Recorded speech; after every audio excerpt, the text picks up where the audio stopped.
Last episode में अपन सभी ने देखा था ब्रूस वेन मायरा को अपने घर पे लेके आ गया होता है। ब्रेकफास्ट के टाइम मायरा बोल रही होती है कि मैं ब्रेकफास्ट नहीं कर सकती, आप लोगों को परेशान करने के लिए मुझे माफ करिएगा। ब्रूस वेन बोल रहा होता है अगर इसको खाना नहीं खाना तो जाने दो, आखिर आप इसको परेशान क्यों कर रहे हो। तभी थॉमस अपनी बेल्ट निकालते हुए बोलते हैं कि फालतू बातें करना बंद कर। मायरा बोल रही होती है कि लगता है ब्रूस मुझसे काफी नाराज है, ब्रूस की खुशी के लिए मैं खुद को भी चेंज कर सकती हूँ। थॉमस वेन बोल रहे होते हैं कि तुम कितनी ज्यादा प्यारी बच्ची हो, वही मेरा बेटा तो बिल्कुल गधा है। मार्था वेन मायरा से बोल रही होती है कि तुम हमारे साथ में खाना खाओ, ये हमारी फैमिली के लिए काफी ज्यादा अच्छा होगा। फिर वो सभी लोग काफी ज्यादा खुशी खुशी ब्रेकफास्ट करते हैं। सीन चल होता है, वैन ग्रुप का सीन दिखाया जाता है। हम देखते हैं सारा को, जिसने कि ब्रूस वेन की बातों को सुनने के बाद में काफी सारी इन्फॉर्मेशन बाहर निकलवाई होती है। इन्वेस्टिगेशन के बाद में सारा को पूरी रियलिटी पता चल गई होती है। जो फ्रेंच कंपनी होती है वो एक बहुत ही बड़ी फ्रॉड होती है। सारा बोल रही होती है यहाँ पे जो प्रॉब्लम है वो रूलोंग नहीं है, यहाँ पे प्रॉब्लम है फैल्कन। फैल्कन की जो आइडेंटिटी है वो काफी ज्यादा मिस्टीरियस है, उसके बारे में पता लगाना काफी ज्यादा मुश्किल है। सारा को बस इतना पता चला होता है कि जिस कंपनी में वो इन्वेस्ट करने वाले हैं उसका नाम है जाउकिन, और जो ये फ्रेंच कंपनी है फैल्कन के नाम पे नहीं है, ये किसी अजीब से बंदे के नाम पर है। सारा कॉल करते हुए बोलते हैं कि मुझे आपका प्रोजेक्ट काफी ज्यादा पसंद आया, हम लोग इस प्रोजेक्ट में साथ में काम कर सकते हैं, 24 घंटे के अंदर अंदर आपको पेमेंट मिल जाएगी। आगे हमें रूलोंग का ऑफिस दिखाया जाता है। रूलोंग सोच रहा होता है कि फाइनली सारा मान गई है, अगर मेरा प्लान सक्सेसफुल हो गया तो पक्का से कंपनी का एमडी बन जाऊंगा और ये पूरी कंपनी मेरे हाथों में आ जाएगी। बाद में मैं सारा की शादी कराकर उसकी फैमिली से बाहर कर दूंगा। वैसे भी वो पावर का क्या ही करेगी। कॉल काटने के बाद रूलोंग फैल्कन को कॉल करता है। फैल्कन बोल रहा होता है तो काफी ज्यादा अच्छी बात है, और वैंग फैमिली की $100 बिलियन की वेल्थ मेरी है, जल्दी मैं काफी ज्यादा पैसे वाला होने वाला हूँ। तभी फैल्कन के पीछे बॉडीगार्ड आ गया होता है। बॉडीगार्ड बोल रहा होता है कि तुम एक बहुत ही बड़े घोचू हो, मैं तुम्हें बोला था नहीं काम करते हो कॉल पे बात मत करना, आखिर तुम बात क्यों कर रहे हो। मैं तुम्हें यहाँ पे लास्ट वार्निंग दे रहा हूँ, अगर तुमने ये काम फिर से किया तो मैं तुम्हें बाहर निकाल दूंगा। फैल्कन बोल रहा होता है कैप्टन मुझे माफ कर दीजिए, फिर से ऐसा नहीं करूंगा। हम देखते हैं सारा ने फ्रेंच कंपनी के अंदर $30 बिलियन इन्वेस्ट कर दिए होते हैं। सारा बोल रही होती है कि मैंने फ्रेंच कंपनी का जाल बिछा दिया है, उन्होंने मुझसे काफी ज्यादा आराम से पैसे ले तो लिए, पर ये पैसे उन लोगों के लिए वापस करना काफी ज्यादा मुश्किल पड़ेगा। फिर सारा ब्रूस वेन को मैसेज करते हुए बोलते कि मुझे बाहर खाना खाने जाना है, क्या तुम मेरे साथ में चलना चाहोगे, मुझे तुमसे कुछ बात भी करनी थी। वेन बोलता नहीं मेरे पास बिल्कुल भी टाइम नहीं है। सारा बोल रही होती कल मैं अपना फोन साफ कर रही थी तब मुझे उसके अंदर एक फोटो मिली, देखो ये फोटो काफी ज्यादा अच्छी है ना। फोटो को देखते हुए वेन सोच रहा होता है कि सारा काफी ज्यादा बुरी है, उसने अभी तक ये फोटो अपने पास में रख रखी है, आखिर वो मेरी ऐसी फोटो से क्या करेगी। वेन बोल रहा होता है क्या तुमने इस फोटो को डिलीट नहीं किया था। सारा बोलती कि मैं तुम्हें फिर से एक मौका दे रही हूँ। वेन बोलता मुझे बता कि मुझे कहाँ मिलना है। सारा बोलती डीप सी रेस्टोरेंट। शाम को हमें डीप सी रेस्टोरेंट का सीन दिखाया जाता है। सारा वेन को हाथ लाते हुए बोल रही होती है कि यहाँ पे आना है। वेन बैठते हुए सारा से पूछ रहा होता है कि बताओ क्या काम था। सारा बोलती है जगह काफी ज्यादा रोमांटिक है ना। ब्रूस वेन सोच रहा होता है कि हाँ ये जगह काफी ज्यादा रोमांटिक तो है, सभी लोग यहाँ पे काफी ज्यादा आराम से अपने कमरों में बैठे खाना खाते हैं, लेकिन मैंने कभी भी एक ड्रैगन को और चिड़िया को साथ में नहीं देखा, और मेरे साथ में सारा एक चिड़िया तक नहीं है। सारा सोच रही होती है कि वेन मुझे काफी ज्यादा हल्के में ले रहा है, ये बोल रहा है कि खुद एक ड्रैगन है और मैं इसके साथ में चिड़िया तक नहीं हूँ। सारा बोलते कि हनी मुझे बताओ कि तुम्हें क्या खाना है। ब्रूस बोल रहा होता तुम्हें जो भी मंगाना है तुम मंगा लो, मुझे बिल्कुल ही भूख नहीं है, और हाँ मुझे हनी मत बुलाओ। वेन सोच रहा होता है पक्का से सारा पागल हो चुकी है, इसने मुझे यहाँ पे काम की बात करने के लिए बुलाया था, आखिर ये कैसी काम की बातें हैं। सारा वेन को पांव से टच करते हुए बोल रही होती है कि तुम सच में काफी ज्यादा अच्छे हो। वही वेन सारा को बोल रहा होता है कि तुम कैसी हरकतें कर रही हो। सारा बोल रही होती है मेरे पाँव में फिर से काफी ज्यादा दर्द हो रहा है, प्लीज मेरे पाँव दबा दो।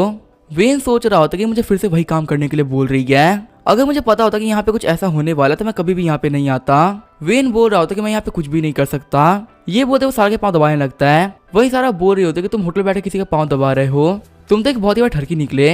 वेन सोच रहा होता कि इसी ने मुझे सब कुछ करने के लिए कहा था और अभी मुझे ठरकी भी बोल रही है। लगता है मैं यहाँ पे काफी हल्के तरीके से एक्ट कर रहा हूँ, अगर मैं यहाँ पे थोड़ा सा बोल्ड बनूंगा तो मुझे बुली नहीं कर पाएगी। ये यहाँ पे कब से इनिशिएटिव ले रही है, क्योंकि इसे लगता है कि मैं कुछ भी नहीं कर सकता हूँ, लगता है मुझे भी यहाँ पे कुछ करके दिखाना होगा, डरने से यहाँ पे काम नहीं बनेगा। वेन बोल रहा था तुम्हें अपने पाँव दबाने हैं ना, मैं ये काम काफी आराम से कर सकता हूँ। फिर वेन सारा के पाँव दबाने लगता है, पाँव दबाते हुए सारा को चीटियां भी काट रहा होता है। सारा को देखते हुए वेन सोच रहा होता है कि मैं इसको हरा सकता हूँ, ये मेरी रियल ओपोनेंट नहीं है। हम देखते हैं वेन की बाबा ऐसी हरकतें करनी होती है, सारा काफी शर्मा रही होती है। वेन सोच रहा होता है कि लड़की काफी ज्यादा खतरनाक है, मैं काफी देर से इसके पाँव दबा रहा था, लेकिन फिर भी कोई फर्क नहीं पड़ा, लगता है मैं यहाँ पे कुछ भी नहीं कर सकता। सारा सोच रही होती है कि वेन एक बहुत ही बड़ा बेवकूफ है, मैं तो यहाँ पे कब से शर्माने की एक्टिंग कर रही थी और इसको लग रहा है कि मैं रियलिटी में शर्मा रही थी। वेन बोलता मैं पाँव दबा दबा के काफी थक गया हूँ, अब मैं और ये काम नहीं करने वाला। वहीं सारा हंसते हुए सोच रही होती है कि वेन काफी ज्यादा क्यूट है। वेन बोल रहा होता क्या मैं जोकर दिख रहा हूँ जो तुम मुझे देख के हंस रही हो। सारा बोल रही होती है कि नहीं ऐसा कुछ भी नहीं है, तुम यहाँ पे ब्लश कर रहे हो। वेन बोल रहा होता तुमने मुझे यहाँ पे कुछ बात करने के लिए बुलाया था और अभी तक हम लोगों ने एक भी काम की बात नहीं करी है। सारा बोल रही होती है कि मैं तो एनर्जी प्रोजेक्ट के बारे में बताया था ना, मैंने उसके अंदर काफी सारे पैसे इन्वेस्ट किए हैं, लेकिन अभी 30 बिलियन कम पड़ रहे हैं, क्या तुम मेरी इन्वेस्टमेंट में हेल्प कर सकते हो? ब्रूस वेन बोल रहा होता है 30 बिलियन डॉलर्स ये कोई छोटा नंबर नहीं है, पहले तो मुझे प्रोजेक्ट के बारे में बताओ, उसके बाद मैं कुछ बोल सकता हूँ। सारा बोल रही होती है न्यू एनर्जी प्रोजेक्ट है जिसके बारे में मैंने तुम्हें लास्ट टाइम बताया था। वेन बोल रहा होता कि इन्वेस्ट करने के लिए 2 कंडीशंस हैं। सारा बोलते कि बताओ कैसी कंडीशन। वेन बोलते सबसे पहले थी तुम मुझे कभी भी ऐसे परेशान नहीं करोगी, और दूसरा तुम मुझे अपना फोन दो, मुझे वो फोटो तो वीडियो अपने हाथ से डिलीट करनी है। सारा अपना फोन देते हुए बोलती लो इसे डिलीट कर दो। जैसे ही वेन अपने हाथ में फोन लेता है वॉलपेपर देख काफी शर्मा जाता है। वेन सोच रहा होता है कि फोटो तो काफी ज्यादा बोल्ड है, मुझे लगा था कि सारा इतनी बोल्ड लड़की होगी। वैसे इन सारी फोटो तो किसने लिया होगा, कहीं ये सारा का नया बॉयफ्रेंड तो नहीं है ना। सारा सोच रही होती है कि मेरे फोन में जितनी फोटो थे सारी मैंने ही ली है, लेकिन ये बात जाने कि ब्रूस काफी जेलस हो रहा है, मुझे काफी ज्यादा अच्छा लग रहा है। सारा ब्रूस से पूछती है तूने फोटो डिलीट कर दी? ब्रूस बोल रहा होता है कि हाँ मैंने डिलीट कर दी है, और हाँ फ्यूचर में कभी भी ऐसे काम मत करना। सारा बोलते ठीक है मुझे पैसा ट्रांसफर कर दो, मैं तुम्हें बजट के बारे में बाद में बता दूंगी। सारा सोच रही होती है कि मैं इस बार कुछ काफी ज्यादा बड़ा करने वाली हूँ। वो कमीना फैल्कन इस बार खून क्या शुरू होएगा। अगर सच में इस कहानी का ब्रूस वेन विलन है और वो कमीना फैल्कन हीरो, तो यहाँ पे हीरो को मरना पड़ेगा। सीन चल होता है हम देखते हैं फैल्कन को, जिसको उसके बंदे ने मैसेज कर रखा होता है कि हम पे रेड पड़ी है, हमारी कंपनी में काफी भारी फाइन्स लगे हैं, जो हमें 30 बिलियन डॉलर की इन्वेस्टमेंट मिली है वही फाइन्स को भरने के लिए काफी नहीं होगा। फैल्कन सोच रहा होता है कि आखिर ये कैसे हो गया, मेरी कंपनी इसके ऊपर रेड कैसे पड़ गई, क्या यहाँ पे किसी ने मेरी इन्फॉर्मेशन को आउट किया है जिसके वजह मेरे पर रेड पड़ी है। फैल्कन सोच रहा होता है कि अब मैं वैंग फैमिली पर अटैक नहीं कर सकता, क्योंकि मेरी जो कंपनी वो बर्बाद हो गई है, जो मुझे यहाँ पे 30 बिलियन डॉलर की इन्वेस्टमेंट मिली थी वो यहाँ पे फ्रेंच गवर्नमेंट के हाथों में चली गई। कहानी सुनाने वाला बता रहा होता है कि फैल्कन लाइफ में कभी भी नहीं हारा है, इसी वजह से उसको पहली बार हार के काफी ज्यादा बुरा लग रहा है। इतना सारा पैसा हारने के बाद फैल्कन दिल से रो रहा है। फैल्कन सोच रहा होता है कि आखिर अब मैं क्या करूं, लगता है मुझे अपने पैसे बाहर निकालने ही पड़ेंगे। मेरी वेल्थ पहले 500 बिलियन की थी, लेकिन अब मेरे शेयर की कीमत काफी ज्यादा घट गई है, इसी वजह से मुझे कम से कम 100 बिलियन डॉलर का लॉस हुआ है। तभी फैल्कन फिर से उसके बंदों का मैसेज आता है, उसके बंदे बता रहे होते हैं किसी ने काफी ज्यादा हैवी अमाउंट के अंदर हमारे शेयर्स को बेचा है, वो भी हम लोग को बिना बताए, इसी वजह से रात हमें काफी लॉस हो गया। फैल्कन सोच रहा होता है कि आखिर वैंग फैमिली ने सारे शेयर को बेच क्यों दिया, मैंने प्लान तो काफी ज्यादा अच्छा बनाया था, आखिर ये फील कैसे हो सकता है, वहां लोग मुझे कभी भी धोखा नहीं दे सकता, क्योंकि वो काफी ज्यादा डरपोक बंदा है। वहीं जो सारा को इसके बारे में कुछ भी नहीं पता, तो आखिर ये हुआ तो हुआ कैसे, कहीं ये काम उस कमीने ब्रूस वेन का तो नहीं है ना। उस कमीने के पास में बहुत सारा पैसा है, अपने पैसे का यूज करते हुए कुछ भी कर सकता है। ड्रैगन किंग बोल रहा होता किसी को मेरी आइडेंटिटी तो पता नहीं चल गई ना। उसके बंदे बताता है कि नहीं ऐसा हो ही नहीं सकता, आपके बारे में बहुत ही कम बंदों को पता है, तो आपका सीक्रेट तो बाहर नहीं आने वाला। फैल्कन हंसते हुए बोल रहा होता है कि मैं सिर्फ 100 बिलियन का ही लॉस हुआ है, अगर मैंने यहाँ की चारों बड़ी फैमिली को कवर कर लिया तो मैं इसके 10 गुना प्रॉफिट आराम से कर लूंगा। यहाँ के फैमिली वालों के पास में बहुत सारा पैसा है, स्पेशली वांग फैमिली और वेन फैमिली के पास में। जब तक मेरी आइडेंटिटी सामने नहीं आती मैं किसी को पटाने का पावर रखता हूँ। अब मेरा नया टारगेट है सारा, मुझे कैसे भी करके सारा को पटाना ही है। और रही बात उस कमीने ब्रूस वेन की, उसको तो मैं काफी खतरनाक सबक सिखाने वाला हूँ। सिर्फ और सिर्फ आधे महीने के अंदर मैं उसकी कंपनी को बर्बाद कर दूंगा, और मैं वेन फैमिली के हर एक बंदे को काफी गंदी मौत देने वाला हूँ, स्पेशली उस कमीने ब्रूस वेन को। अगले दिन हमें वेन मैंशन सीन दिखाया जाता है। सिस्टम ब्रूस को बता रहा होता है कि आप काफी अच्छे से सर्वाइव कर रहे हैं, इसी वजह से रिवॉर्ड के तौर पर आपको महंगी होटल मिलता है। वेन बोल रहा होता है कि आखिर मैं कहानी कौन से पार्ट के अंदर हूँ, क्या तुम मुझे बता सकते हो। सिस्टम बता रहा होता है कि आप चैप्टर 88 के अंदर हैं। इस चैप्टर के अंदर फैल्कन का जो प्लान है वो सक्सेसफुल हो जाएगा, वैंग ग्रुप ने 50 बिलियन डॉलर खो देगी, और जो सारा है वो फैल्कन के अंडर में आ जाएगी। वेन बोल रहा होता है मैं काफी दिनों से मेहनत कर रहा हूँ, चलो कम से कम फाइनली कहानी अपने प्लॉट पे तो चल रही है, और मुझे काफी अच्छे रिवॉर्ड भी मिल रहे हैं। वेन बोल रहा होता है कि मुझे महंगी होटल मिला है, जो कि एक 7 स्टार होटल है, पर मेरी वेन फैमिली के पास तो ऑलरेडी बहुत सारा पैसा है, आखिर मैं एक होटल का क्या ही करूंगा। सिस्टम क्या तुम मेरे इस रिवॉर्ड को चेंज कर सकते हो, मुझे इसके बदले में कोई भी टेक्निक दे दो। आगे कहानी सुनाने वाला हमें सू फैमिली के बारे में बताता है, जो कि गौतम सिटी की 4 सबसे बड़ी फैमिलीज में से एक है। एक टाइम ये वेन फैमिली के बराबर हुआ करती थी, लेकिन ये अभी काफी डिक्लाइन में चल रही है। अभी जो बाकी चारों बड़ी फैमिली है वो वेन फैमिली के सामने कुछ भी नहीं है, क्योंकि ये सभी काफी ज्यादा कमजोर हो गई हैं। फिलहाल सू फैमिली के अंदर सिर्फ एक ही बंदा जो कि काफी ज्यादा अच्छा काम कर रहा है, वो है सू मायरा। अगर सू मायरा यहाँ पे अच्छे से काम नहीं करती तो सू फैमिली पक्का से बर्बाद हो जाती, क्योंकि उसकी नई जनरेशन में जितने भी लोग हैं वो सभी बेकार हैं। हम देखते हैं फैल्कन को, जो कि मायरा के सामने आ गया होता है। फैल्कन बोल रहा होता है कि मायरा तुमसे मिले हुए काफी दिन हो गए। मायरा फैल्कन से बोल रही होती है कि तुम यहाँ पे क्या कर रहे हो। फैल्कन सोच रहा होता है कि मायरा काफी ज्यादा अच्छी है, ये मुझसे काफी ज्यादा कोल्डली बात कर रही है, ताकि ये मुझे खुद से दूर रख सके और इसकी फैमिली वाले मुझ पर अटैक ना करें। सच में ये तो काफी ज्यादा भोली लड़की है। फैल्कन बोल रहा होता है कि मुझे तुम्हारी काफी ज्यादा याद आ रही थी, इसी वजह से मैं तुम्हें देखने के लिए आ गया। मायरा वहां जाते हुए बोल रही होती कि मैं तुम्हें अच्छे से नहीं जानती हूँ, तो प्लीज मुझसे फालतू बातें तो मत ही करो और यहाँ से जल्द से जल्द निकल जाओ। फैल्कन मायरा का हाथ पकड़ते हुए बोल रहा होता है कि मुझसे झूठ मत बोलो, मुझे पता है तुम मुझे काफी पसंद करती हो, मुझे पता है कि तुम वेन फैमिली से काफी डरती हो, इसी वजह से ऐसे एक्ट कर रही हो, पर मैं तुम्हें ये बात बोल सकता हूँ कि वेन फैमिली मेरे सामने कुछ भी नहीं है। मैं एक बहुत पावरफुल इंसान हूँ, जल्दी तुम्हें पता चल जाएगा कि आखिर मैं कितना पावरफुल इंसान हूँ। हम देखते हैं मायरा को काफी गुस्सा आ रहा होता है। हम देखते हैं मायरा के अंकल आ गए होते हैं। मायरा के अंकल बोल रहे होते तुम तो वही कमीने हो ना जिससे कि पिछली बार हमारी काफी बेइज्जती करवा दी थी। आखिर तुम्हारे यहाँ पे आने की हिम्मत कैसे हुई? फैल्कन बोलता है कि मुझे हाई दिखना पसंद नहीं है, इसी वजह से मैंने किसी को भी अपनी रियलिटी नहीं बता रखी। पर मैं तुम सभी लोग को एक बात तो कह ही सकता हूँ कि मैं वेन फैमिली से काफी ज्यादा बड़ा हूँ। वेन फैमिली मेरे सामने कुछ भी नहीं। मुझे पता है 3 दिन के अंदर मायरा का बर्थडे है। मैं मायरा के लिए काफी ज्यादा बड़ी पार्टी ऑर्गेनाइज करने वाला हूँ और ये बर्थडे पार्टी होगी मिंगी होटल के अंदर, वो भी वहाँ के टॉप फ्लोर पे। ये मायरा का बेस्ट बर्थडे होने वाला है। अंकल सू बोल रहे होते कि मैं तुम्हें ऐसा बंदा नहीं देखा। मिंगी होटल टॉप फ्लोर को लेना काफी ज्यादा बड़ी बात है। आज तक वहाँ पे कोई भी इवेंट नहीं हुआ है। यहाँ तक कि सू फैमिली और वेन फैमिली मिलकर वहाँ पे पार्टी नहीं कर पाई थी। मुझे बिल्कुल भी समझ में नहीं आया कि तुम ये काम कैसे करोगे। अगर तुम ये काम करने में कामयाब होते हो तो मैं तुम्हारे जूते चाट लूंगा। अंकल से सोच रहे होते हैं कि लास्ट ईयर मायरा के बर्थडे पे यही सेम बात ब्रूस वेन ने भी कही थी और उसे टॉप फ्लोर रेंट करने के लिए बात भी करी थी। साथ ही उसे $300 मिलियन की प्राइस भी दी थी। असल में ये प्राइस बहुत ज्यादा थी, लेकिन फिर भी होटल के मैनेजर ने उसे मना कर दिया। मिंगी होटल कभी भी पैसे के लिए रूल्स नहीं तोड़ती, इसी वजह से वेन फैमिली को पूरा वो होटल खरीदना पड़ गया। अंकल सू बोल रहे होते हैं कि तुम्हारे पास में ऐसी कौन सी क्वालिफिकेशंस है जो कि वेन फैमिली के पास में भी नहीं है। फैल्कन बोल रहा होता है कि अभी आप लोग को नहीं पता, जिस दिन भी आप लोग को पता चलेगा काफी शौक रह जाएंगे। फिर फैल्कन लॉन्गिया को बुला लेता है। लॉन्गिया बोल रहा होता है कि मुझे ऑर्डर बताइए मास्टर। हमें बताया जाता है कि लॉन्गिया ड्रैगन सोल ऑर्गेनाइजेशन के 8 जनरल में से एक है। भले से लॉन्गिया दिखने में काफी ज्यादा बेकार हो, पर वो एक काफी ज्यादा शानदार बिजनेसमैन है। साथ ही वो फैल्कन के लिए काफी ज्यादा ईमानदार भी है। उसने आज तक कभी फैल्कन को धोखा नहीं दिया। लॉन्गिया बहुत ज्यादा काम का है, इसी वजह से फैल्कन को अपने साथ में रखता है। और दूसरा सबसे बड़ा रीजन है कि लॉन्गिया अच्छा नहीं दिखता और लॉन्गिया के साथ में रहने की वजह से फैल्कन काफी ज्यादा अच्छा दिखता है। फिर फैल्कन लॉन्गिया से डॉक्यूमेंट मांगता है। फैल्कन सू फैमिली को डॉक्यूमेंट दिखाते हुए बोल रहा होता है कि काफी काम का डॉक्यूमेंट है। अगर आप इस प्रोजेक्ट के अंदर काम करते हैं तो आपको $10 मिलियन का फायदा हो सकता है और आपकी सू फैमिली भी काफी ज्यादा आगे बढ़ सकती है। अंकल सू सोच रहे होते कि ये बंदा सच कह रहा है। हो सकता है कि इसकी एग्जिस्टेंस वेन फैमिली से काफी ज्यादा बड़ी हो। मुझे ये बात को ट्राई तो करना ही चाहिए। मायरा बोल रही होती कि तुमने यहाँ पे एक बहुत ही बड़ी शर्त रख दी है, अगर तुम इसको पूरा नहीं कर पाते तो मुझे अपनी शक्ल मत दिखाना। मायरा सोच रही होती है कि मिंगी होटल का टॉप फ्लोर आज तक इसे कोई भी रेंट नहीं कर पाया है और इस बंदे ने यहाँ पे एक बहुत ही बड़ी बात कह दी है। ये पक्का से काम पूरा नहीं कर पाएगा। सच में मुझे इस बंदे की शक्ल नहीं देखनी काफी ज्यादा परेशान करता है और अगर इसने मिंगी होटल का कॉन्ट्रैक्ट कर भी लिया तो मुझे कोई फर्क नहीं पड़ता, फिर भी मैं इस बंदे को रिजेक्ट कर दूंगी। फैल्कन बोल रहा होता है कि यहाँ पे सारा काम हो चुका है, ठीक है तो फिर मैं यहाँ से चलता हूँ। जाते हुए फैल्कन सोच रहा होता है कि तुम लोग मेरा वेट करो, सू फैमिली का सनी लॉ तो मैं ही बनूंगा। फैल्कन के जाने के बाद अंकल सू सोच रहे होते हैं कि ये बंदा काफी ज्यादा पावरफुल लग रहा था, एक बार मुझे इसके स्टंट को चेक करना ही चाहिए। वैसे भी हो सकता है कि मुझे अपनी सू फैमिली का अच्छा दामाद मिल जाए। सीन चल होता है मिंगी होटल का सीन दिखाया जाता है। सिस्टम ने ब्रूस वेन को रिवॉर्ड के तौर पे मिंगी होटल दे दिया था, इसी वजह से ब्रूस वेन यहाँ पे इंस्पेक्शन करने के लिए आया है कि आखिर उसकी प्रॉपर्टी कैसी है। ब्रूस वेन बोल रहा होता है दिखने में काफी ज्यादा अच्छा है, सिस्टम अगर तुम्हें मुझे ऐसे रिवॉर्ड दे तो तुम दे सकते हो। तभी मैनेजर की नजर ब्रूस वेन में पड़ती है।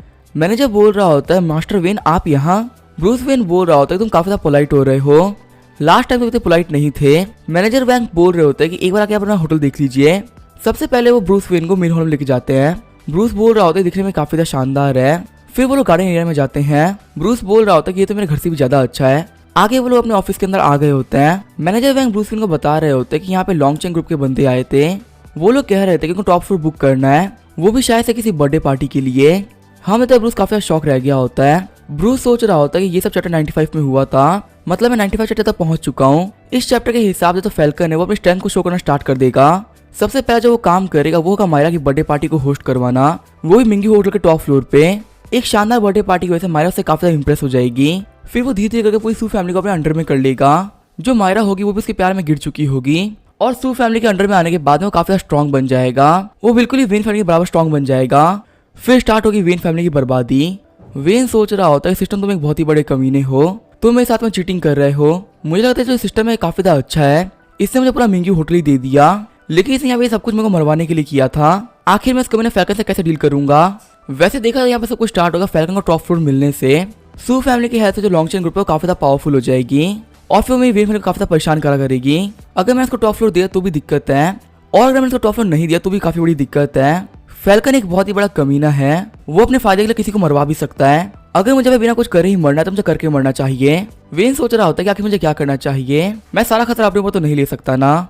वैसे मुझे पता है जो मैनेजर वैंग है काफी टैलेंटेड आदमी है, इसने लास्ट ईयर तो मुझे ही मना कर दिया था। अगर यहाँ पे ये बंदा मेरी हेल्प करेगा तो मैं काफी कुछ कर पाऊंगा, मैं फैल्कन को काफी आराम से मना कर सकता हूँ। मैनेजर वैंग बोल रहे होते हैं कि बॉस क्या हुआ, आप मुझे क्यों देख रहे हैं। ब्रूस वेन बोल रहा होता है कि मैनेजर वैंग आपको टॉप फ्लोर वाले एग्रीमेंट को मान लेना है लेकिन हाँ, ये बर्थडे पार्टी नहीं होनी चाहिए। आप समझ रहे हैं ना मैं क्या कहना चाहता हूँ। मैनेजर वैंग बोल रहे होते हैं कि आपको किसी से बदला लेना है, आप उन लोगों को क्लियरली भी तो मना कर सकते थे ना।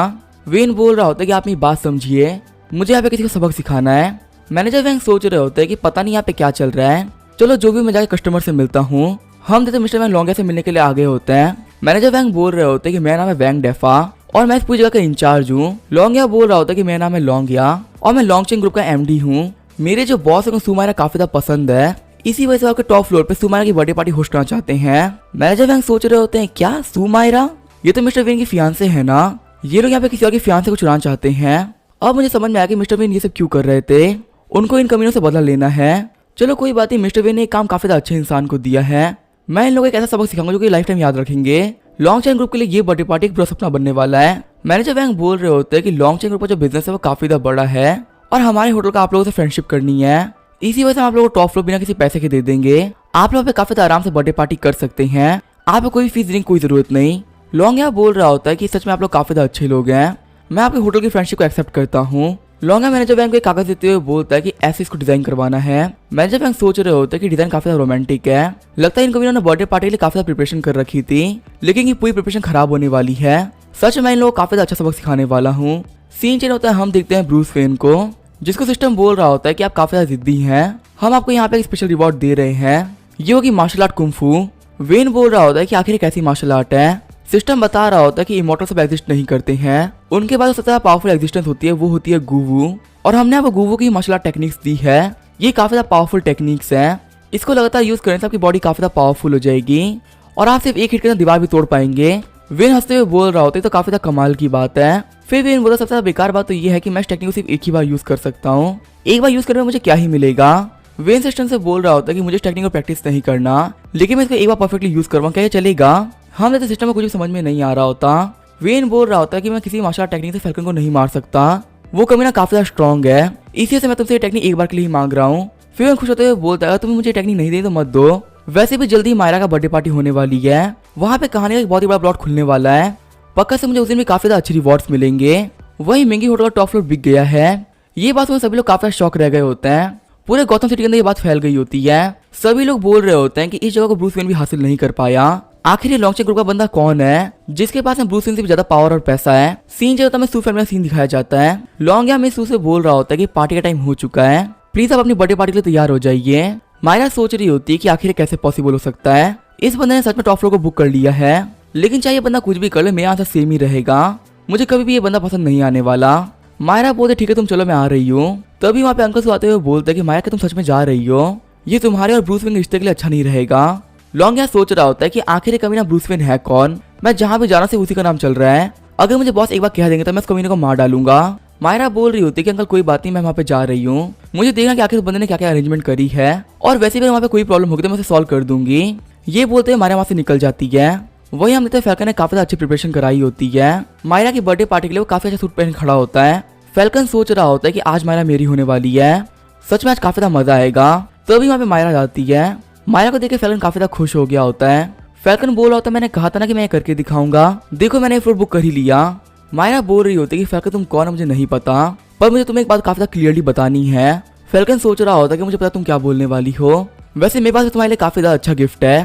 तभी वहाँ पे फायरवर्क होना स्टार्ट हो जाती है, उस फायरवर्क से हैप्पी बर्थडे सुमाया लिखा गया होता है। मायरा भी इन फायरवर्क्स को देख रही होती है। वही सारे नॉर्मल बंदे बोल रहे होते हैं तो कितनी प्यारी बर्थडे पार्टी है, सुमाया किस्मत तो काफी ज्यादा अच्छी है, उनको एक काफी ज्यादा अच्छा पति मिल रहा है जो किसी बर्थडे पार्टी के लिए काफी ज्यादा पैसा खर्च कर रहा है। वहीं बाकी लोग बोल रहे होते हैं कि यहाँ पे लगातार 10 मिनट से फायरवर्क चल रहे हैं, अमीर लोग सच में काफी ज्यादा अलग होते हैं, वो सिर्फ अपना प्यार दिखाने के लिए काफी सारा पैसा खर्च कर सकते हैं। फैल्कन सोच रहा होता है कि लॉन्गिया ने काफी ज्यादा अच्छा काम किया है, सच में मुझे कभी भी डिसअपॉइंट नहीं करता। तभी हम देखते हैं मायरा काफी ज्यादा खुश हो गई होती है। वही फैल्कन एकदम शॉक रह गया होता है क्योंकि फायरवर्क से लिखा गया होता है लव यू मायरा, और सबसे आखिर में नाम आता है ब्रूस वेन का। फैल्कन बोल रहा होता है कि आखिर ये कैसे हो सकता है, आखिर में उस कमीना का नाम कैसे आ गया। वही नीचे सभी लोग बोल रहे होते हैं अच्छा ये ब्रूस वेन ने करवाया है, सच में मिस्टर ब्रूस वेन काफी ज्यादा खतरनाक इंसान है। बाकी बंदे ये बोल रहे होते हैं कि हाँ इतना पैसा ब्रूस वेन के पास में ही है कि वो ये सब करवा सके, गौतम सिटी में किसी का इतना पैसा है ही नहीं। वही मैनेजर बैंक सोच रहे होते हैं कि मिस्टर वेन काफी ज्यादा खुश हो जाएंगे, मैंने इसका काफी ज्यादा अच्छा काम किया है। वही हम देखते हैं वेन को जो दौड़ते हुए आ रहा होता है। वेन सोच रहा होता है पता नहीं यहाँ पे क्या हुआ होगा, क्या वो बर्थडे पार्टी सक्सेसफुल हो गई होगी। गेट खोलते ही ब्रूस सोच रहा होता है कि मैनेजर बैंक ने क्या करवा दिया, लगता है कि अब मैं बिल्कुल भी नहीं बचने वाला। ब्रूस के वहाँ पे आते ही सभी लोग उसको देखने लगते हैं। ब्रूस सोच रहा होता है कि मुझे पता है कि मैं काफी ज्यादा हैंडसम हूँ, लेकिन ये लोग मुझे घूर क्यों रहे हैं। वहीं जो मायरा होती है वो सोच रही होती है कि ब्रूस काफी ज्यादा अच्छा इंसान है, उसने मेरे लिए सब प्रिपरेशन करवाई थी। ब्रूस मायरा से पूछता है कि क्या हुआ। मायरा शर्माते हुए बोल रही होती है कि मैं काफी ज्यादा खुश हूँ, ये मेरा आज तक का सबसे बेस्ट बर्थडे है। ब्रूस वेन सोच रहा होता है कि आखिर मैनेजर वैंग ने क्या किया है, मायरा इतनी खुश क्यों लग रही है, क्या ये फायरवर्क्स की वजह से इतनी ज्यादा खुश है। तभी हमें फैल्कन आते हुए कहता है कि तुमने ये सब किया है। वेन शॉक होते हुए पूछ रहा होता है कि मैंने क्या किया है। मैनेजर वैंग वहाँ पे आते हुए कहते हैं कि ये हमारे बॉस की तरफ से तुम्हारे लिए गिफ्ट था, क्या तुम्हें गिफ्ट अच्छा ही लगा फैल्कन। फिर मैनेजर वैंग ब्रूस से पूछ रहे होते हैं कि आपको मेरा काम अच्छा लगा, मैंने इसके लिए काफी ज्यादा मेहनत करी है। ब्रूस वेन बोलता अच्छा ये आपने अरेंज करवाया है। मैनेजर वैंग सोच रहे होते हैं कि मुझे पता है मैंने काफी ज्यादा अच्छा काम किया है, लॉन्ग चैन ग्रुप की बॉस की बेइज्जती देखी को काफी ज्यादा मजा आया होगा, मेरी बॉस की गर्लफ्रेंड कोई भी उसे दूर नहीं कर सकता। वेन सोच रहा होता है कि मुझे लगा था कि मैनेजर छोटी मोटी ट्रिक खेलेंगे, लेकिन इन्होंने तो पूरा यहाँ पे एक बॉम्ब गिरा दिया। मैनेजर वैंग ने सच में यहाँ पे काफी ज्यादा खतरनाक काम कर दिया है। फैल्कन आगे बढ़ते हुए बोल रहा होता है कि ब्रूस वेन तुम एक बहुत ही बड़े कमीने हो, आज मैं तुम्हें मार डालूंगा। मायरा बीच में आते हुए बोलती है कि तुम क्या कर रहे हो, क्या तुम्हें सिर्फ लोगों को बुली करना आता है। फैल्कन सोच रहा होता है कि आखिर यहाँ पे क्या चल रहा है, आखिर मायरा इस कमीने को प्रोटेक्ट क्यों कर रही है। फिर फैल्कन सोचता है कि नहीं मैं मायरा गलत समझ रहा हूँ, वो यहाँ पे मुझे प्रोटेक्ट कर रही है, अगर मैंने यहाँ पे अटैक करके ब्रूस वेन को मार दिया तो यहाँ पे चीजें काफी खराब हो जाएगी, इसी वजह से वो मुझे रोक रही है। लॉन्ग बोल रहा होता है कि फैल्कन गुस्सा मत करो, हमें यहाँ पे देखना पड़ेगा आखिर यहाँ पे क्या चल रहा है। लॉन्ग मैनेजर वैंग के पास जाते हुए कहता है कि तुमने ये क्यों किया, मैंने तुमसे पहले ही बोल देता कि यहाँ पे एक बर्थडे पार्टी होल्ड होने वाली है, आखिर तुमने मुझे धोखा क्यों दिया। मेरी एक बात याद रखना, मैं तुम्हारी कंपनी को बर्बाद कर दूंगा। मैनेजर वैंग बोले जो उखाड़ना है उखाड़ लेना। आज की जो बर्थडे पार्टी मिस्टर वी ने ऑर्गेनाइज करवाई थी, और वैसे भी क्या मैं तुमसे कुछ पैसे लिए हैं क्या, अगर मैं तुमसे पैसे लिए तो मैं अपनी गलती को मानता हूँ, बता तो मुझे पैसे दिए हैं। लॉन्ग सोच रहा होता है कि ये बंदा बहुत ही बड़ा कमीना है, इस बंदे ने मुझे बेवकूफ बना दिया। फिर मैनेजर वैंग फैल्कन से बोलते हैं कि तुम तो एक बहुत ही बड़े कमीने लड़के हो, हमारे मिस्टर वेन और मिस मायरा की शादी होने वाली है और तुम लोग के बीच में कूद रहे हो, क्या तुम्हें लोगों के लड़के पटाने में शर्म नहीं आती, तुम तो एक काफी घटिया बंदे निकले। मैंने ऐसा बहुत घटिया लोगों को देखा है, पर तुम जैसा घटिया बंदा मैंने आज तक नहीं देखा। ब्रूस वेन सोच रहा होता है कि मिस्टर वैंग आप क्या कर रहे हैं, ये बंदा आपकी परलोक की टिकट काट देगा, प्लीज आप चुप हो जाइए। वही मिस्टर वैंग सोच रहे होते हैं कि जो हमारे बॉस है वो काफी ज्यादा अच्छे इंसान है, वो किसी को मुंह पे कुछ भी नहीं बोलते, लेकिन मैं उनके अंडर में काम करता हूँ तो ये मेरी जिम्मेदारी बनती है इन कमीनों को सबक सिखाने की, मैं तो ऐसे कमीनों को बिल्कुल भी ना छोड़ूं। ड्रैगन किंग सोच रहे होते हैं ये जगह काफी ज्यादा अजीब है, लाइफ में पहली बार मेरी इतनी बेइज्जती हुई है, तुम सभी लोग यहाँ पे वेट करो, मैं तुम सभी लोग को काफी ज्यादा गंदी मौत दूंगा।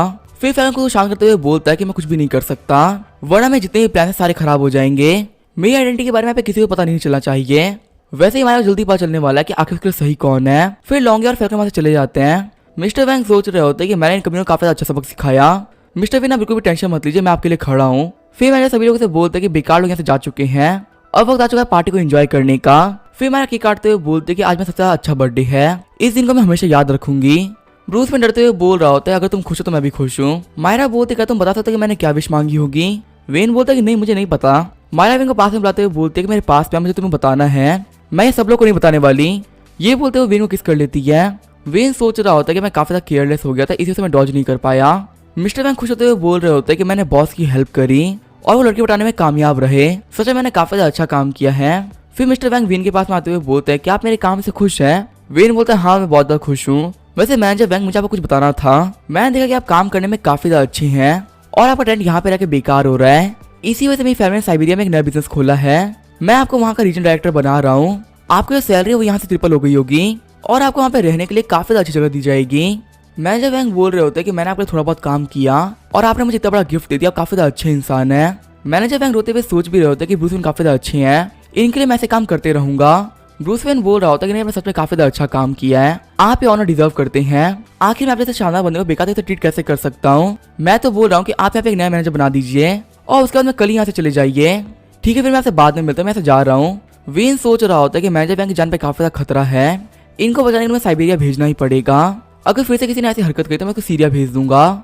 मैनेजर वैंग ने अपने ग्रुप में मैसेज कर दिया होता है कि मुझे प्रमोशन मिल गई है और मेरे सारे भाइयों एक बात याद रखना, हम लोग को ब्रूस वेन की पूरी हेल्प करनी है, चाहे यहाँ पे कुछ भी हो जाए, हमको उस कमीने फैल्कन को बचा के रखना है, वो इनमें पक्का से अटैक करेगा। ग्रुप वाले बंदे बोल रहे होता है बिल्कुल भी टेंशन मत लीजिए, हमें फैल्कन काफी अच्छे से ध्यान रख लेंगे, वो कमीना हमारे बॉस को कुछ भी नहीं कर पाएगा। मिस्टर वैंग सोच रहे होते हैं कि मैं यहाँ से काफी ज्यादा दूर जा रहा हूँ, तो बॉस सिर्फ आपके लिए इतना ही कर सकता हूँ। आगे हमें होटल के बाहर का सीन दिखाया जाता है, जो ही बंदे बाहर निकल रहे होते हैं वो बोल रहे होते हैं कि सच में मजा आ गया, जो यहाँ पे फायरवर्क हुई वो काफी ज्यादा शानदार थी। वही फैल्कन उन बंदों की बातों को सुनकर सोच रहा होता है कि ब्रूस वेन एक बहुत ही बड़ा कमीना है असल में ये सारा मेरा प्लान था और उसे मेरा प्लान चुरा लिया। लॉन्ग यार सोच रहा होता है कि फैल्कन ने मुझे काम दिया था और मैंने यहाँ पे इतनी बड़ी गलती कर दी जो फैल्कन है वो काफी ज्यादा गुस्सा हो गया होगा, मैं क्या करूँ। लॉन्ग यार बोल रहा होता है कि फैल्कन पूरी गलती मेरी थी, इस गलती के लिए मुझे पनिश करो, मैंने तो यहाँ पे इतनी बड़ी गलती कर दी है कि मुझे मर जाना चाहिए। फैल्कन लॉन्ग को पकड़ते हुए बोलता है कि तुम क्या कर रहे हो, तुम मेरे भाई हो और सिर्फ एक लड़की के लिए मैं तुम्हें कभी पनिशमेंट नहीं दूंगा। लॉन्ग यहाँ सोच रहा होता है कि फैल्कन ने मुझे अपना भाई कहा है और मुझे पनिश भी नहीं किया, सच में ड्रैगन किंग काफी ज्यादा अच्छा है।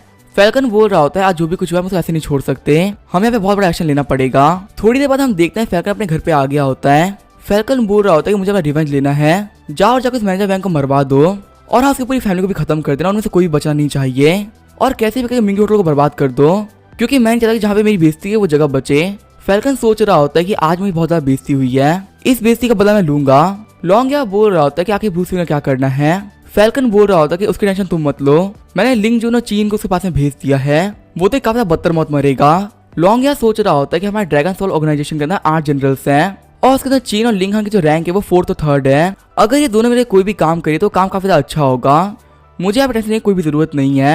वहीं जब ब्रूस वेन होता है अपने घर पे सोया हुआ होता है, ब्रूस वेन सोच रहा होता है कि मैं आज भी सर्वाइव कर गया, पता नहीं अब यहाँ कल का दिन कैसा बीतेगा। लेकिन मैं एक बात कह सकता हूँ कि फैल्कन काफी ज्यादा गुस्सा हो गया है, अब मैं सर्वाइवल के दिन काफी ज्यादा मुश्किल होने वाले हैं। मैक्स को नोटिफिकेशन आती है कि आपने प्लॉट काफी ज्यादा सर्वाइव कर लिया है, इसी वजह से रिवॉर्ड के तौर पे आपको ब्लू पास कैप्चर मिल रहा है जिसको आप ऑटोमेटिकली सीख जाएंगे। वेन बोल रहा होता है तो काफी ज्यादा अच्छी बात है, मुझे यहाँ सिस्टम ने रिवॉर्ड दिया है, इस टेक्निक की वजह से जो मेरी मेडिकल स्किल्स है वो काफी ज्यादा अच्छी हो गई हैं, लगता है कि मैं चाइना का बेस्ट डॉक्टर बन चुका हूँ। फिर वेन बोलता है कि तुमने मुझे मेडिकल स्किल्स दी ही क्यों, आखिर इसके पीछे रीजन क्या है। सिस्टम बोल रहा होता है कि तुम तो एकदम बेवकूफ इंसान हो, मैं यहाँ पे तुम्हें रिवॉर्ड दिया है। वेन बोलता है मुझे बेवकूफ बनाना ट्राई मत करो, लास्ट टाइम तुमने रिवॉर्ड के तौर पे पूरा होटल दे दिया था और वहां पे मैं बस मरते मरते ही बचा हूँ। हम देखते सिस्टम कुछ भी नहीं बोल रहा होता। वेन बोल रहा होता है कि मुझे पता है तुम्हें काफी बड़े कमीने हो, जब तक यहाँ पे अर्जेंसी नहीं आएगी मैं इन स्किल को यूज नहीं करूंगा क्योंकि मैं बेवकूफ नहीं बनने वाला। सिस्टम ब्रूस को कोई भी आंसर नहीं कर रहा होता। ब्रूस बोल रहा होता है कि तुम यहाँ पे डेड होने की एक्टिंग कर रहे हो, अब मुझे तुम्हारी टेक्निक पता चल चुकी है, मैं इस स्किल को यूज नहीं करने वाला। फिर वेन को कंपनी से कॉल आता है, वेन को बताया जा रहा होता है कि आपके लिए एक नई सेक्रेटरी को हायर किया गया है जो कल से काम पे आया करेगी, अब से आपका हर एक काम वही संभाला करेगी। वेन सोच रहा होता है क्या नई सेक्रेटरी।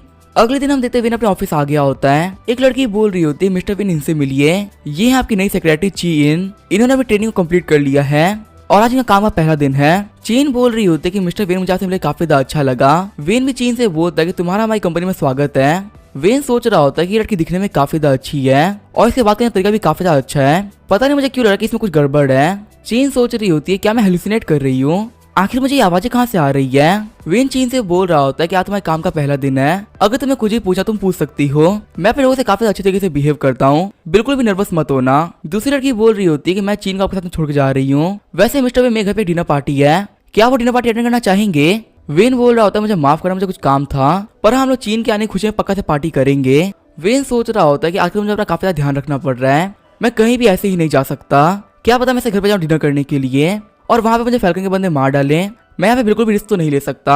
चीन सोच रही होती है कि मैं इस बंदे की आवाज सुन सकती हूँ पर ये बंदा कुछ बोल तो नहीं रहा। वैसे मुझे यहाँ पे फैल्कन ने भेजा है क्योंकि मुझे वेन ग्रुप के सारे सीक्रेट्स को बाहर निकालना है जिससे कि हम लोग इन कंपनी को बर्बाद कर सकें, और अगर मैं इस बंदे की मन की बात सुन पाई तो ये तो काफी ज्यादा अच्छा है ना, चीजों को सॉल्व करने में काफी ज्यादा आसानी होगी। तभी वेन सोचा होता रुको इस लड़की का नाम चीन है ना, मेरे हिसाब से इसको भी यहाँ पे फैल्कन ने भेजा है। मुझे याद है जो जनरल चीन थी वो काफी सुंदर लड़की थी और वो बिल्कुल ही इसकी तरह दिखती थी, ये पक्का से फैल्कन की जनरल है। चीन सोच रही होती है कि आखिर इस बंदे को मेरे बारे में कैसे पता है और ये हमारे ग्रुप का नाम बार बार कैसे लिपा रहा है, यहाँ तक इसको मेरी आइडेंटिटी के बारे में सब कुछ पता है, इसका मतलब मैं मिशन फेल हो चुका, मैं क्या करूँ। वैसे मुझे यहाँ पे शांत रहना चाहिए, यहाँ पे रैश करना काफी खतरनाक हो सकता है। वेन चीन से बोलता है कि मुझे कॉफी पीने का मन कर रहा है, मेरे जाके कॉफी बना के लेके आ जाओ। चीन को जाते हुए देख के वेन सोच रहा होता है ये लड़की काफी ज्यादा खतरनाक है, ये यहाँ पे मेरी कंपनी को बर्बाद करने के लिए आई है, ये लड़की सच में काफी ज्यादा स्किल्ड है और इसके बारे में जो सबसे ज्यादा खतरनाक बात है वो है इसकी हैकिंग, ये वर्ल्ड की बेस्ट हैकर्स में से एक है, अगर इसको मेरी कंपनी का डाटा मिल गया तो मैं गया। वैसे पक्का से मेरी कंपनी की इन्फॉर्मेशन चुराने के लिए आई है, कोई बात नहीं मैं इसको ट्रिक करने वाला हूँ, मैं रियल इन्फॉर्मेशन को फेक से बदल दूंगा जिसको ये चुरा के भी कुछ नहीं कर पाएगी। चीन सोच रही होती है ये बंदा मुझे बेवकूफ बनाने की बात कर रहा है, जबकि इसको पता है कि मैं वर्ल्ड की बेस्ट हैकर्स में से एक हूँ, क्या मुझे पता नहीं चल पाएगा कि रियल क्या है और फेक क्या है। आगे वेन चीन से बोल रहा होता है कि तुम्हें ये इन्फॉर्मेशन मिस्टर झू को भेजनी है जो कि बिजनेस डिपार्टमेंट में है। चीन बोलते ठीक है मैं ये काम कर दूंगी। वेन को देखते हुए चीन सोच रही होती है ये बंदा काफी ज्यादा अजीब है, इसे पता है कि मैं एक ट्रेटर हूँ फिर भी मेरे साथ में काफी आराम से बिहेव कर रहा है। वेन सोच रहा होता है कि मैं तुम्हें फेक इन्फॉर्मेशन दी है, तुम यहाँ पे जितनी भी इन्फॉर्मेशन है वो फैल्कन को दोगी जिससे कि वो बंदा फंसता जाएगा। वैसे मैं ये सब तुम्हारे अच्छे के लिए ही कर रहा हूँ, इससे तुम भी अपना रिवेंज ले पाओगी, क्योंकि यहाँ पे तुम्हारा रियल दुश्मन है वो और कोई नहीं, फैल्कन है। हमारी जो वेन फैमिली थी उन लोगों ने तुम्हारा काफी अच्छे से ध्यान रखा था और वो तुम्हारे पैसे में काफी अच्छे तरीके से रहते भी थे, लेकिन तुम्हारे पेरेंट्स को फैल्कन ने मार डाला। ये सारी बात सुनकर चीन एकदम शॉक रह गई होती है। चीन सोच रही होती है कि मेरी फैमिली का दुश्मन है फैल्कन, और मेरी फैमिली जो काफी काइंड थे वो थे वेन फैमिली। आखिर ये बंदा क्या क्या सोच रहा है। सभी लोग ऑफिस जाने के बाद चीन काफी परेशान थी।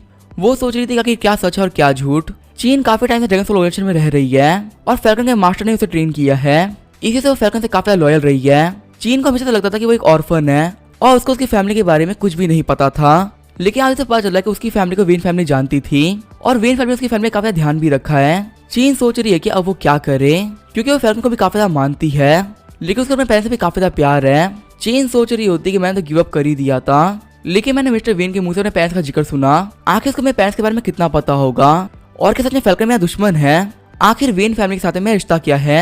सच में यहाँ पे चीजें काफी ज्यादा अजीब हो गई हैं। लगता है कि मुझे वेन फैमिली को इन्वेस्टिगेट करना पड़ेगा। अगर ब्रूस वेन को मेरे पेरेंट्स के बारे में पता है तो पक्का से यहाँ पे कोई ना कोई इन्फॉर्मेशन तो होगी ही। तभी चीन के फोन में फैल्कन का मैसेज आता है। फैल्कन ने चीन से पूछा होता है क्या तुम्हारा काम हो गया। चीन बोल रही होती है कि हाँ मुझे काफी अच्छी इन्फॉर्मेशन मिली है, मैं वो बाद में तुम्हें भेज दूंगी। फैल्कन बोल रहा होता है तुम्हारी मेहनत के लिए काफी ज्यादा शुक्रिया, तुम सच में काफी ज्यादा अच्छी हो। अगर तुमने टास्क सही से कंप्लीट करे तो मैं तुम्हें शादी कर लूंगा। फैल्कन की बातों को सुनकर चीन को काफी गुस्सा आ रहा होता है। चीन सोच रही होती क्या मैं सही कर रही हूँ, जो वो ब्रूस वेन है वो मेरा दुश्मन है, क्या मुझे उसकी बातों को मानना चाहिए। चीन फैल्कन से बोल रही होती है कि मैं आपको इन्फॉर्मेशन भेज रही हूँ और मैं मिशन के बारे में आपसे बाद में बात करूंगी। फैल्कन सोच रहा होता है चीजें काफी अजीब चल रही है। आज चीन ने मुझसे बात करना काफी जल्दी बंद कर दिया, ऐसा वो कभी भी नहीं करती। 15 मिनट बाद में चीन ब्रूस वेन से बोल रही होती है कि आपने जो मुझे इन्फॉर्मेशन दी थी मैंने वो मिशन को भिजवा दी है, क्या आपको कोई और काम करवाना है क्या। वेन बोल रहा होता है कोई काम, हाँ एक काम तो है, हमारी कंपनी जल्दी गेम लॉन्च करने वाली है और मुझे उस गेम में थोड़ी सी रिसर्च करवानी थी। चीन बोल रही होती है कि मुझे कैसे रिसर्च करनी है। वेन बोल रहा होता है तुम टीवी पे देख सकती, इसमें 25 गेम्स हैं जो कि फिर मार्केट में काफी अच्छे तरीके से बिक रहे हैं। मैं चाहता हूँ कि तुम इन सभी को कंप्लीट करो और ये करके इन सभी पे रिपोर्ट बनाओ कि आखिर कैसे काम कर रहे हैं। वहाँ तुम देख सकते हो, वहाँ पे तुम्हें स्नैक्स और कॉफी मिल जाया करेगी और तुम्हें जो भी चाहिए तुम ऑर्डर कर देना। सामने ही लाउंज में तुम वहाँ पे सो भी सकती हो। अगर तुम्हें यहाँ पे कोई प्रॉब्लम आती है तो मुझे बता देना, ठीक है। फिर तुम गेम खेलना स्टार्ट करो और हाँ काफी मजा आए गेम खेलना, क्योंकि जल्दी तुम्हारे पास कोई बंदे आएंगे पूछने के लिए तुमने क्या क्या खेला। वेन सोच रहा होता है लड़की काफी समझदार है, अगर ये किसी और फैमिली में चलेगी तो उसको बर्बाद कर देगी, इसी वजह से मैं चाहता हूँ कि ये यहीं पे रुक जाए। मैं इसको दिन में बैठा के गेम खिलाता रहूंगा जिससे कि धीरे धीरे गेम्स की एडिक्ट बन जाए। चीन सोच रही होती है तो काफी अजीब बात है, ये बंदा मुझे बेवकूफ बना के चला गया और आखिर मैं कर भी कह सकती, ये मेरा बॉस है। गेम खेलते हुए चीन को काफी मजा आ रहा होता है। हम तो चीन लगातार 3 दिन से गेम खेल रही होती है। चीन सोच रही होती है कि मैं यहाँ पे क्या कर रही हूँ, मुझे तो यहाँ पे इन्वेस्टिगेशन करनी थी ना। जब से मैं यहाँ पे आई हूँ तब से मैं गेम ही खेल रही हूँ, लेकिन सिर्फ 4-5 दिन के अंदर चीन पूरी गेम की एडिक्ट बन गई होती है। अब उसे गेम्स खेलने में काफी ज्यादा मजा आ रहा है। ऐसे ही करके ब्रूस वेन के 5 दिन काफी अच्छे तरीके से गए।